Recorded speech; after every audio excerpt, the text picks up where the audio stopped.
আজ ৫ই আগস্ট। ১ বছর হয়ে গেছে পাগলিটা আমাদের মাঝে নেই। পাগলিটাকে প্রচণ্ড মিস করছি।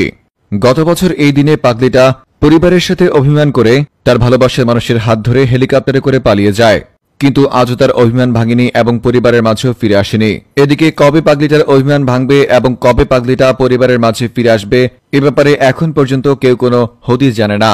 এক গোপন সংবাদের মাধ্যমে জানা গেছে, পাগলিটার পরিবার পাগলিটাকে প্রতিনিয়ত পরিবারের মাঝে ফিরে আসার জন্য অনুরোধ করে যাচ্ছে, কিন্তু পাগলিটা ভীষণ অভিমান করেছে, কেননা পাগলিটা ভীষণ অভিমানী। গত বছর এই দিনে প্রিয় মানুষের হাত ধরে হেলিকপ্টারে করে উড়ে যাওয়া পাগলিটাকে নিয়ে বিস্তারিত দেখুন রিপোর্টার কাতারে থাকা ভাতারের রিপোর্টে। ভালোবাসা হলো এক মায়ার বাঁধন, যে মায়ার বাঁধন থেকে সহজে মানুষ ফিরে আসতে পারে না। আর এই ভালোবাসার মায়ার বাঁধনে পড়ে কেউ হারায় সর্বস্ব, আবার কেউ হয়ে যায় নিঃস্ব। ভালোবাসার এই প্রমাণ দিতে গিয়ে শিরি পরহাত থেকে ইউসুফ জুলেখা, রোমিও জুলিয়েট কিংবা মামুন লায়লা সবাই তাদের ভালোবাসার প্রমাণ দিতে গিয়ে কত কিছুই না উৎসর্গ করেছে। গত বছর এই দিনে অর্থাৎ ৫ই আগস্টে পরিবারকে উৎসর্গ করে প্রিয়জনের কাছে চলে যায় ৭০ বছর বয়সী এক সুন্দরী মহিলা, যার নাম ছিল হাসনা হেনা আক্তার হাসু। ভালোবেসে কেউ কেউ তাকে অভিমানী বলেও ডাকত। জানা যায় তার অভিমানের ভাণ্ডার ছিল পরিপূর্ণ। পাগলিরা যেমন মানুষকে ভালোবাসতে জানে, ঠিক একইভাবে মানুষের সাথে অভিমানও করতে জানে। আর তাই তো পরিবারের সাথে অভিমান করে প্রিয় মানুষের হাত ধরে হেলিকপ্টারে করে উড়ে যায় এই ৫ই আগস্টের দিন।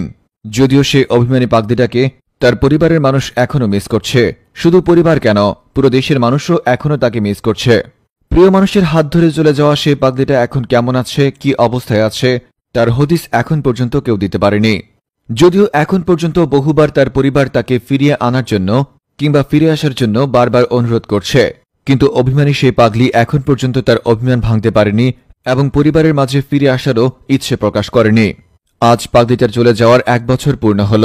দোয়া কিংবা ভালোবাসা ছাড়াই এই মুহূর্তে সেই পাগলিটাকে দেওয়ার মতো আমার কাছে কিছুই নেই। ধারণা করা যায় বিভিন্ন কবি, সাহিত্যিক কিংবা মনীষীরা ইতিমধ্যেই তার ভালোবাসা কিংবা ত্যাগ নিয়ে উপন্যাস এবং সাহিত্য লিখে ফেলেছে।